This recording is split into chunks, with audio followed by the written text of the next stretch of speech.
prípade jemného poškodenia laku, to znamená bez poškodenia spodných vrstiev laku, je možné lak opraviť zaleštením.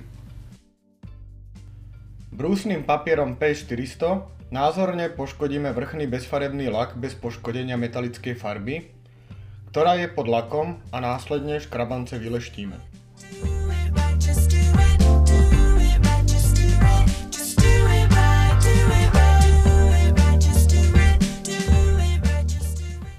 Ďalšou fázou je umytie zbrúseného poškodenia.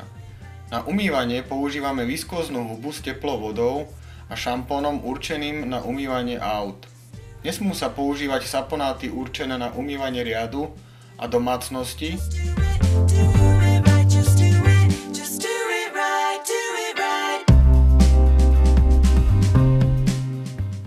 Viskóznu hubu necháme nasať umývacím prostriedkom. Následne dôkladne umyjeme celú časť laku, ktorú budeme ošetrovať.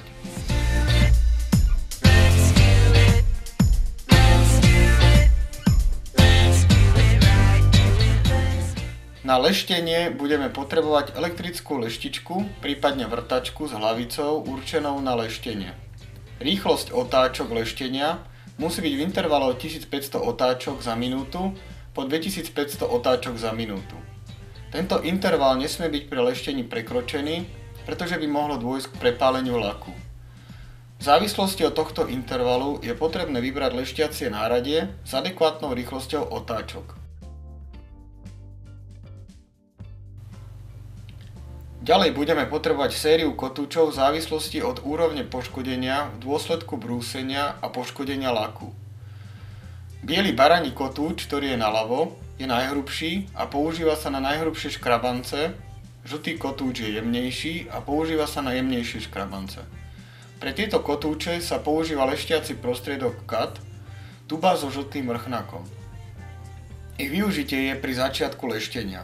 Čierny kotúč je najjemnejší a používa sa s leštiacimi prostriedkami finish, tuba s čiernym vrchnakom. Tento kotúč sa používa pri finalizácii leštenia. Leštiace prostriedky Pearl sa používajú na prípadné záverečné voskovanie laku.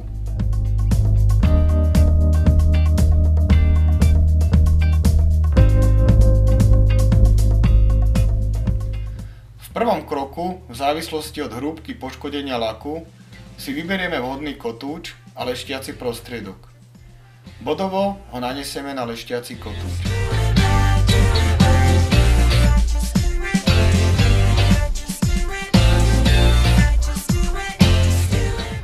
Pri leštení dbáme o to, aby vrstva leštiaceho prostriedku bola rovnomerne rozložená na leštenej ploche a aby nikdy nedošlo k lešteniu plochy laku bez leštiaceho prostriedku, čiže nesmie sa leštiť tzv. Na sucho, aby sa daný lak neprepálil.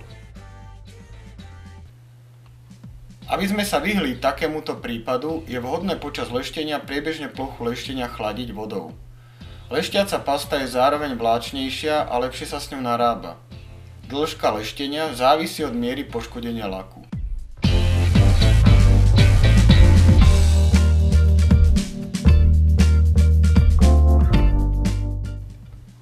Pre záverečnú úpravu použijeme leštiaci prostriedok finish. Po nanesení leštiaceho prostriedku finish na leštiaci kotúč rovnomerne preleštíme ošetrovanú plochu. Na záver leštenú plochu môžeme doleštiť leštiacou utierkou. Týmto krokom je oprava laku bez poškodenia podložia ukončená.